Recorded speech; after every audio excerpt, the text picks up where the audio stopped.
E vamos dar sequência. Convidamos agora Marcelo Cury, que nos vai abordar obesidade e seus aspectos espirituais. Então, boa tarde a todos. É uma honra estar aqui com vocês, nessa mesa tão seleta, aqui no Medinesp, que a gente recebe vibrações tão agradáveis, e eu vou dividir com vocês o que a gente tem discutido na AME Mato Grosso do Sul. Essa nossa apresentação não é o resultado puramente meu, mas de todo o grupo que eu estou trazendo aqui. O Décio, que é tão mencionado em todas as apresentações e está sempre presente no Medinesp, ele encabeça a nossa AME, e com ele a gente vai discutindo e a gente tem os estudos. No livro Evolução em Dois Mundos, a gente vê o conceito que já foi apresentado hoje de manhã e agora à tarde, sobre os animáculos infinitesimais. Eu gostei muito quando, hoje pela manhã, o Flávio usou a expressão de que eles estão sob o comando do general. E aí a gente fica pensando, por que vem a doença? O que aconteceu? O general não está dando conta do seu exército, não está controlando direito? O que está acontecendo? Então, a gente discutiu e eu disse para o Décio e para todo o nosso grupo, a gente tem que ter um tratamento que vá lá e reorganize esse exército. Vamos conversar com a doutora Marlene, liga para ela e pede um passe especial que a gente possa resolver todos os problemas. Mas é claro que não tem um botão em que a gente possa desligar e resolver todos os problemas. O paradigma médico espírita acredita que todas as doenças vêm da alma. E a cura também tem que vir da alma. A partir daí, nós começamos a estudar um pouco mais sobre a obesidade. Eu vou discutir e apresentar para vocês, a gente vai situar o problema na visão médica, e em seguida ver o que tem a literatura espírita falando sobre o assunto, e o que a gente pode trazer como uma proposta terapêutica, em que a gente ainda não testou, mas que deve tentar colocar um ambulatório lá na nossa AME e, eventualmente, trazer algum benefício para os nossos pacientes. Eu trouxe algumas imagens de Botero, porque quando eu pensei em falar nesse assunto, eu lembrei dos desenhos dele e fui ler. O Botero começou a desenhar na década de 50, é um pintor colombiano, e ele sempre desenhou figuras desproporcionais, grandes. Na década de 50 chegava a ser uma coisa cômica. Hoje, quando a gente olha isso, acha normal. E por quê? O que é a obesidade? O que é essas letras IMC? Eu não sei se alguém aqui da plateia já ouviu esse termo. O índice de massa corpórea. O índice de massa corpórea, ele é uma fórmula matemática simplista, mas que facilita a gente identificar a obesidade. E, através dele tem essa classificação. Você pega o seu peso e divide pela sua altura ao quadrado. Eu estava preparando a aula e a minha filha olhou e falou, pai, o que é esse IMC aqui? Eu falei, índice de massa corpórea. E como que calcula? Aí a gente calculou, eu fiz o dela, estava direitinho, fiz o meu. Pai, você me falou que esse número aí não está muito bom. Eu falei, filha, mas você vai falar lá para todo mundo sobre a obesidade e você não está com o seu índice muito bom? Eu falei, eu estou tentando me curar também, eu vou aprender e a gente vai melhorando todos juntos. O índice de massa corpórea atualmente é considerado normal de 18 a 25. De 26 a 30, ou de 26 a 29, é considerado sobrepeso. E a partir de 30 para cima é considerado obesidade.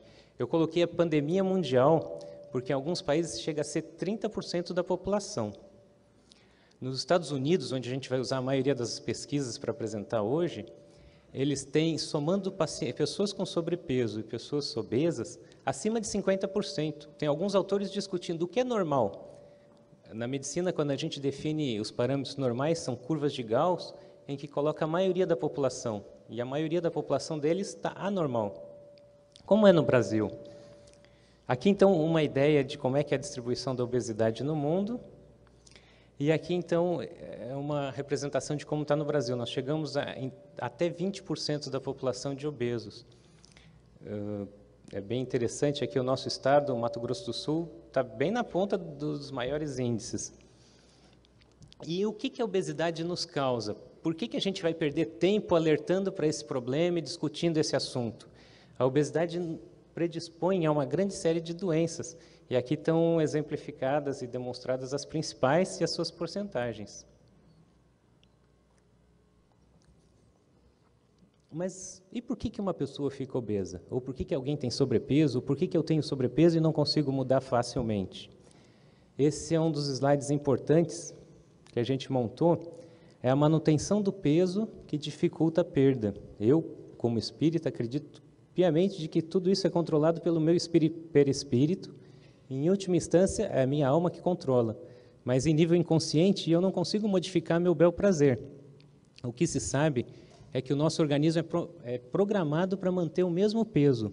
Ele mantém o peso constante com uma pequena variação ao aumentar das décadas. Isso faz com que o nosso gasto calórico, o nosso gasto calórico principal, cerca de 80%, são o gasto de manutenção. O nosso gasto com exercício, o nosso gasto com a vida fora da manutenção, ele acaba sendo 10, 20, 30% do nosso gasto calórico. Aí já entra um primeiro problema. E o exercício que você vai falar lá na frente? Lá na frente a gente conversa.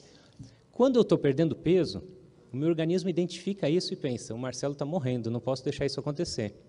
Imediatamente diminui o meu gasto calórico e muitas vezes aumenta a absorção dos alimentos. Eles são melhor aproveitados no intestino.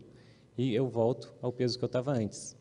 Esse é o lado ruim, mas tem o lado bom. Se eu começar a ganhar peso, ele também faz o inverso. Ele aumenta o meu gasto calórico, absorve menos os alimentos, pode causar até diarreia, e aí eu mantenho o meu peso mais ou menos estável. Algumas pessoas têm variações maiores, de 10 quilos, outras 2, 3, 5, mas a média é mais ou menos uma constante. E o que é essa pesquisa com células-tronco que eu menciono aqui, que foi um dos fatores que me deixou interessado nesse tema? Isso demonstra a dificuldade que é a perda do peso. Teve um estudo com células-tronco que eles estavam fazendo culturas e viram a velocidade com que a célula-tronco crescia nessa cultura. E utilizaram um soro de pessoas que estavam jejuando. Isso fez com que as células-tronco se reproduzissem numa velocidade 7 vezes maior. Ou seja, existem vários fatores ainda não conhecidos, mas quando eu faço jejum, ele aumenta a capacidade do meu organismo de se regenerar. Tem também sempre os relatos, principalmente no Japão, de pessoas que vivem muito tempo e vivendo com alimentação muito a mínima possível. A alimentação é um prazer. Esse slide é importante e relacionado com a aula que o Sérgio Lopes nos apresentou aqui no fim da manhã, não sei se vocês todos estavam aqui assistindo, mas é um outro problema que dificulta o tratamento, já que ele é relacionado ao centro do prazer e a ingestão alimentar também segue por essas vias. O Sérgio não mencionou de forma explícita, mas também é uma das formas em que a gente tem prazer. Ele falou do chocolate, né? Aqui, então, uma ideia de como é feito, o que já se sabe na ciência material, de como é feita a regulação no nosso organismo. É bastante complexo e esse ainda é um slide sintético. A obesidade infantil é um outro problema que assola o mundo todo. As crianças estão fazendo pouca atividade física, consumindo alimentos de alto poder calórico, baixa quantidade de fibras, que são os grandes problemas da atualidade. É muito mais fácil você comer uma alimentação rápida e totalmente industrializada do que você preparar os vegetais, limpar, lavar e para consumir. Isso faz parte das teorias do que está acontecendo com a população atualmente. É provável que exista um gatilho. Eu falei agora há pouco que existe uma tendência a manter sempre o mesmo nível nas pessoas. Então, eu mantenho sempre o mesmo peso por longos períodos. Mas talvez algum gatilho do ambiente faça com que esses níveis subam. E aqui eu já deixei registrado, porque eu acho que a prevenção, a gente vai falar mais na frente sobre tratamento, mas a prevenção é sempre o melhor caminho para qualquer doença. Então, aqui tem uma população de médicos, de espíritas, de pessoas que frequentam as casas espíritas, e tocar nesse assunto e orientar e ter um simpósio para orientar na prevenção e aí na educação das crianças, na reeducação dos hábitos de vida, é um trabalho que chega a ser de caridade e que pode ser feito em qualquer ambiente simples, desde que se tenha conhecimento. Atualmente, a ciência oficial nos surpreende e considera que a obesidade tem um fator genético de mais ou menos 50%. Era sempre um estigma da nossa sociedade acreditar que o câncer é totalmente genético e a obesidade é totalmente ambiental do meu estilo de vida. E aqui eu estou mostrando um dado da ciência oficial que é exatamente o oposto do que se espera. Mas é verdade.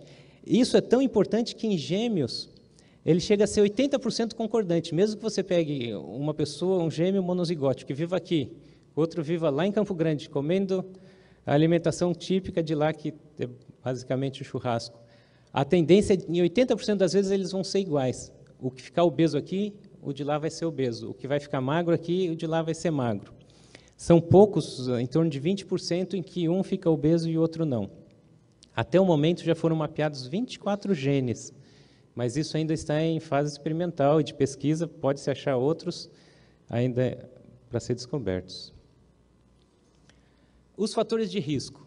Os fatores de risco é impressionante, mas a baixa condição socioeconômica, o baixo nível educacional e quando para de fumar. Atualmente, o que está acontecendo? As pessoas progressivamente vão sendo mais instruídas, quem pode, paga o nutricionista, vai consultar precocemente e consegue tentar reverter o processo no início. E quem tem baixo nível educacional, ele acaba estando mais exposto e com mais risco de desenvolver a obesidade. É lógico, isso aqui são pesquisas americanas, onde a alimentação é, nesse ponto, inferior à nossa por causa da industrialização e por causa do consumo de gorduras saturadas. O nosso país ainda tem uma alimentação mais rica, mas a gente, infelizmente, tem mudado progressivamente. De qualquer forma, nós podemos intervir no processo, atuando nessa população, através da educação, através da mudança dos hábitos de vida. E aí a gente fala em reforma íntima no centro espírita, pode também falar em reforma íntima dessa parte. Também as pessoas pensam, são problemas psiquiátricos. Essa publicação é de 2002 e ele nos mostra o seguinte: as pessoas obesas, elas se alimentam proporcional ao seu peso. Então, eu como proporcional ao meu peso, você come proporcional ao seu peso. São raras as pessoas que têm doenças ou síndromes psiquiátricas que vão se alimentar além da conta. Na verdade, 1/3 da população que procura os ambulatórios. Quando essas pesquisas são feitas na população geral, esses números são 2%, 3%, 5%. Então, tem a síndrome do comer noturno e o transtorno de compulsão alimentar periódica. Então, quando a pessoa está passando um período de estresse, ela vai lá e se alimenta abusivamente. Aqui, para diferenciar da bulimia, a pessoa não faz uma compensação. Na bulimia é um transtorno em que a pessoa come demais e em seguida provoca o vômito ou faz alguma outra atitude para controlar isso, para tentar eliminar esse ganho calórico excessivo. O transtorno de compulsão alimentar periódica não tem essa compensação. E a síndrome do comer noturno também, a pessoa se alimenta à noite mais do que deveria, mas são limitados. A maioria das pessoas obesas tende a ter uma alimentação proporcional ao seu peso. Eu apresentei bastante dados sobre a ciência oficial. Como que a sociedade vê a pessoa obesa? A gente cansa de ouvir, e quem tem o problema sabe o que eu estou falando, cansa de ouvir, ele é gordo porque come demais. Ele é gordo, mas ele mente. Tudo que é obeso, mente. E come escondido. A pessoa obesa ela é estigmatizada na nossa sociedade. Ela é vista pelos outros como uma pessoa sem autocontrole, como uma pessoa preguiçosa, menos competente, menos saudável e com problemas emocionais. Mesmo que ela não tenha nada disso diagnosticado, ela carrega essa carga de preconceitos. Mas eu pergunto para vocês, e os médicos? E nós, quando olhamos um paciente obeso, como é que nós nos portamos? Essa mesma pesquisa do ano passado mostrou que os médicos também têm preconceitos contra esses pacientes. Eles acham que o paciente tem má higiene, que ele não colabora, que é hostil e que é desonesto. E como que o próprio paciente se vê? O paciente, você gostou da Mona Lisa, né, do Botero? O paciente com obesidade, ele tem uma tendência de ter mais depressão, ideias suicidas e tem uma autoimagem distorcida. Aqui os homens, talvez, eles se vejam melhor do que realmente estão, enquanto as mulheres se veem pior do que elas estão. Mas, e se essas pessoas procurassem a religião? A maioria aqui no auditório é espírita. Eu pergunto para vocês, o que vai acontecer se a pessoa procura a religião? Pode ajudar? Pode piorar? O que tem a ver isso? O que vocês acham?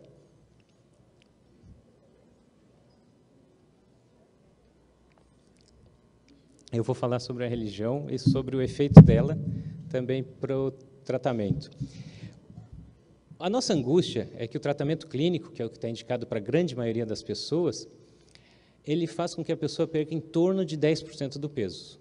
Exercícios, dieta, medicações, consegue controlar e fazer a perda de peso em mais ou menos 10%. Então, se eu peso 200 quilos, eu vou perder 20 quilos, mais ou menos. Vou ficar com 180. Se eu peso 100, perco 10, fico com 90. Tem alto índice de recidiva, por causa daqueles mecanismos compensatórios que eu expliquei antes, a recidiva acaba sendo grande. As pesquisas têm mostrado que com grupos de autoajuda, assim como em outras situações, como o álcool, eles têm tido resultados melhores, mas mesmo assim, a recidiva continua sendo na casa de 80% a 90%, o que deixa o tratamento clínico numa situação bem difícil, e a gente fica desanimado. Outros tratamentos, a endoscopia é a minha área, eu gostei aqui desse slide que eu trouxe, eu não sou... obrigado. Eu não sou um fã inveterado desse método que eu estou exemplificando aqui, o balão intragástrico. Ele fica lá, ocupa espaço, você vai se alimentar, come um pouquinho e se sente saciado. Esse método, e tem outros em desenvolvimento, que eu coloquei entre aspas um sleeve, tem outros métodos endoscópicos sendo tentados.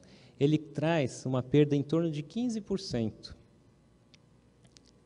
O problema é que ele não é permanente, você tem que tirar o balão. E quando tira, o que acontece? Recidiva. Nós tivemos uma paciente que nos procurou para retirar o balão, tinha perdido, não me lembro quanto, mas estava feliz da vida, tirou o balão, de manhã, à tarde voltou. Doutor, estou passando mal, estou vomitando. O que aconteceu? Eu saí daqui, fui lá na feijoada, e estava ótima, doutor, acho que eu exagerei. Então, o que aconteceu? Ocupou espaço, não deixou comer por um tempo, quando retirou o balão, ela não tinha mudado o estilo de vida, não tinha feito nenhum outro tratamento. A recidiva também é alta. O tratamento cirúrgico. Existem várias técnicas, mas as principais entre o tratamento restritivo e o desabsortivo. O restritivo restringe o tamanho do estômago. O desabsortivo, ele tira a parte do intestino que vai absorver os alimentos. Os resultados são melhores, 20% até 50% de perda de peso. Em média, 30% a 40%, mas com o tempo também tem uma recidiva. Aqui, nesse caso, a recidiva não é tão grande, mas esse é um tratamento radical. A gente danifica um sistema digestivo que estava funcionando direitinho, diminuindo o estômago, cortando o intestino, com todos os riscos que trazem uma cirurgia nessa situação, mas está bem indicada naqueles casos em que o paciente obeso tem tantas comorbidades em que a sua expectativa de vida é curta e ele tem muitos riscos. Então, é um tratamento útil, mas para um grupo bem definido e bem delimitado. Outro ponto interessante foi essa publicação há 2 anos atrás na Scientific American, a luta contra o inimigo mais poderoso. Vocês acham que o nosso corpo físico pode ser um inimigo mais poderoso do que o nosso ser que decide? O general que não consegue controlar os seus exércitos? Então, aqui eu trouxe a pergunta para vocês sobre a obesidade e a religião. Houve uma pesquisa em 2003 mostrando uma relação positiva nos Estados Unidos. O sujeito foi procurar uma religião e ficou gordo. Isso é esperado? A explicação possível do autor é o seguinte: a religião combate o tabagismo, combate o etilismo, combate a promiscuidade sexual, mas nunca se preocupou com a gula e nem com a obesidade. Por quê? Porque são problemas recentes e também porque... Essa é uma hipótese, mas que muitas das religiões, eu não sei como é que é no centro espírita de vocês, mas volta e meia o pessoal diz, olha, vamos sair daqui e comer uma pizza depois da reunião. Está todo mundo feliz e com o espírito bem lá em cima. As pesquisas são americanas. Então, o Dr. Ferraro repetiu essa pesquisa, ele publicou agora em 2006, essa segunda pesquisa, e ele identificou de novo uma correlação positiva. Essa correlação não foi com todas as religiões, ele denominou os grupos, que eu não vou citar aqui, ele identificou fatores de risco, algumas religiões propõem períodos de jejum muito longos, outras religiões, as pessoas têm as confraternizações, as alimentações, os donuts, como os americanos gostam, que predisporia à obesidade. E aí eles identificaram as mulheres que consomem mais religião. Eu coloquei entre aspas, o que é consumir religião? Eu não estava acostumado com esse termo. Aqui no Brasil talvez não tenha tanto, mas tem um pouco, sim. O pessoal compra DVD, compra CD, fica ouvindo a mídia em casa, a mídia digital religiosa, e comendo. Mas é o que tem acontecido. Um outro estudo, esse foi publicado em 2011, ele também está numa versão digital, ele mostrou que os jovens que procuravam a religião e se engajavam mais na religião tinham mais chance de ficar obeso quando adultos, né, de meia idade, do que aqueles jovens que não procuravam a religião. Mas será que a religião pode ser um problema? Então o Dr. Ferraro ele avaliou a religiosidade dividida em 7 domínios. E aí então ele percebeu que as pessoas que quando procuravam a religião e tinham a consolação, e aqui eu estou traduzindo com palavras minhas, quando as pessoas procuravam a reforma íntima, eles não tiveram esse efeito da obesidade. Também ele perguntou, será que numa religião que eu estou identificando mais obesos, as pessoas estão procurando, eles já eram obesos antes e estão indo na igreja para se consolar? Esse efeito também não aconteceu, não teve mais pessoas indo procurar consolação na igreja. Tudo bem, falamos um monte, mas e o Espiritismo? O que nos diz o Espiritismo? Antes do Espiritismo, alguma dieta relacionada à religião pode ajudar? Talvez. É possível que algumas, e aqui tem um outro site que dá sugestões, algumas dietas podem ajudar, mas funcionam como grupos de autoajuda. Por enquanto não tem nada, como eu gostaria, e falei no início da apresentação. A gente vai lá, dá um passe, desliga um botão no perispírito, em alguma das camadas do perispírito, e resolve todo o problema. Mas esse também tem sido de alguma utilidade à procura dos grupos relacionados à religião. No livro Missionários da Luz, o André Luiz nos descreve, e até com características bem pesadas, bem marcadas, um médium que é obeso e que tem dificuldade de receber a instrução mediúnica. Ele descreve que todo o sistema tem problemas e que está trabalhando em função do sistema digestivo. E aí o orientador ajuda ele explicando. Todas as suas glândulas e centros nervosos trabalham para atender a exigência do sistema digestivo. Descuidada de si mesma, tornando-se presa de seres de baixa condição. Ainda em Missionários da Luz, o instrutor fala para o André Luiz: atender à santificada missão do sexo, no seu plano respeitável. Usar um aperitivo comum, fazer a boa refeição, de modo algum significa desvios espirituais. No entanto, os excessos representam desperdícios lamentáveis de força, os quais retêm a alma nos círculos inferiores. E uma outra pista que a gente pode ter sobre a visão espírita da obesidade está no livro Ação e Reação, na página 80 da edição que eu estou lendo, em que eu li. Está pequeno, mas o importante aqui, a ingestão sistemática de alimentos corrosivos como o álcool e outros venenos das forças orgânicas, quanto os inveterados cultores da gula, quase sempre atravessam as águas da morte como suicidas indiretos e, despertando para a obra de reajuste que lhes é indispensável, imploram o regresso à carne em corpos desde a infância inclinados, a estenose do pyloro, a úlcera gástrica, desequilíbrios do pâncreas, colite e outras enfermidades que lhes impõem torturas sistemáticas, embora suportáveis, no decurso da existência inteira.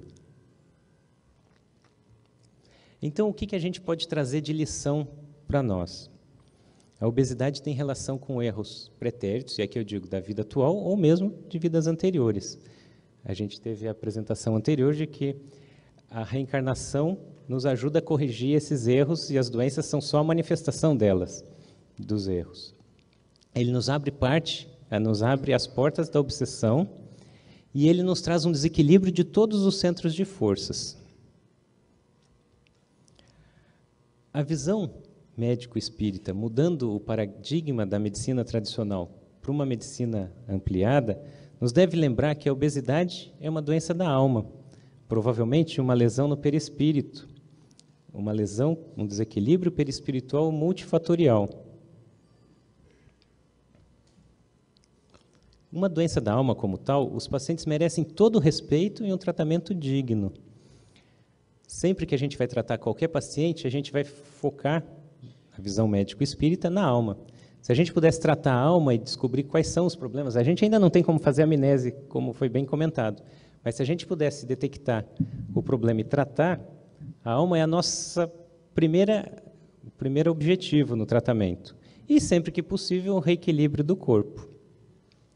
É interessante que vocês viram que eu mostrei para vocês as pesquisas mostrando o que as pessoas pensam da pessoa obesa. A pessoa obesa tem uma doença como outra qualquer. Ninguém diz assim, aquele ali tem pressão alta porque foi ruim na outra vida. Aquele ali sofre do coração porque o coração dele é ruim. Mas fala, aquele lá é obeso porque ele come escondido. Então, é essa visão que a gente tem que começar a tratar. E talvez não só no paciente, mas em toda a sociedade. Algumas sugestões como desenvolver virtudes, então trabalhar a sua vigilância, a disciplina, a paciência, a perseverança, a humildade, são dicas e critérios úteis, não só para a pessoa portadora de obesidade, mas como para todos nós. A proposta terapêutica que eu citei no início é dividida em 3 partes e completando 10 itens. Então, a primeira seria ganhando. Antes de começar a tratar, vamos fazer dieta, vamos fazer a dieta da lua, vamos fazer a dieta disso, a dieta daquilo, o paciente deveria procurar, junto ao seu médico, focar um objetivo. Qual é o seu objetivo? O objetivo é real ou é um objetivo imaginário? Eu peso 150 quilos, eu quero em 2 meses estar com 70. Talvez os objetivos reais nos reforcem a confiança a partir do momento em que a gente consegue atingi-los. Instrução.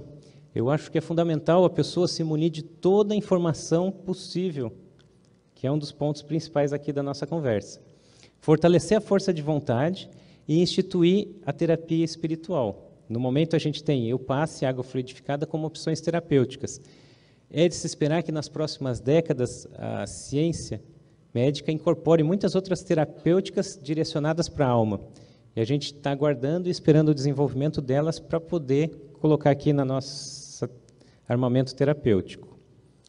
O segundo passo seria perdendo. E aí não temos como fugir. Exercícios, dieta, procura o tratamento com psicólogo ou com psiquiatra, tratando a ansiedade que pode ser desencadeadora daqueles episódios de compulsão alimentar. Aqui eu defini como terapias complementares a medicação, que são úteis, os tratamentos endoscópicos e até os cirúrgicos nos casos das obesidades mais graves. A parte 3 seria vivendo em plenitude, trabalhar a sua fé e a prática da caridade. Eu gostei muito quando o Sérgio nos mostrou hoje no fim da manhã de que o trabalho da caridade também pode ser prazeroso e nos trazer prazer, e aí isso pode substituir alguns dos nossos outros hábitos menos felizes. Então, eu acho que esse é um outro proposta terapêutica de mudar o foco e a pessoa concentrar em coisas mais importantes. Se puder melhorar o corpo, ótimo. Se curar o espírito, se curar a alma, se a gente tratar as doenças que a gente traz dentro de nós e que nos predispõem a essa enfermidade, é o goal, é o ponto principal do tratamento. Olha só, ainda em Mensageiros da Luz, na página 186, o André Luiz está acompanhando uma família que está em dificuldades econômicas e ele descreve, a mãe descreve para a filha: não devemos, filha, subordinar todos os pensamentos às necessidades do estômago. Há quanto tempo estamos tomando a nossa refeição diária e gozando de boa saúde? Quanto benefício estaremos colhendo dessa frugalidade de alimentação? E ela continua: tenho visto muita gente adoecer pelos abusos da mesa. Além disso, Jesus abençoa o pão e a água de todas as criaturas que sabem agradecer as dádivas divinas. Então, talvez se a gente mudasse a nossa postura alimentar, fosse de grande benefício, não só para quem é portador de obesidade, mas para toda a nossa sociedade. E, por fim, no Livro dos Espíritos, o Allan Kardec pergunta: a abstenção de certos alimentos prescrita entre diversos povos funda-se em alguma razão? Tudo aquilo de que o homem possa se alimentar sem prejuízo para a sua saúde é permitido. Então, aqui com a figura do nosso amigo Allan Kardec, em seguida esse quadro mostrando a felicidade de um encontro no desenho do Renoir, Eu encerro agradecendo a paciência e a atenção de todos vocês, dizendo que ainda não temos um tratamento em que vai lá no perispírito, desliga a chave e cura, mas que, mudando a visão, mudando o foco e a atitude, a gente pode ter grandes benefícios para os pacientes e para a nossa sociedade. Muito obrigado.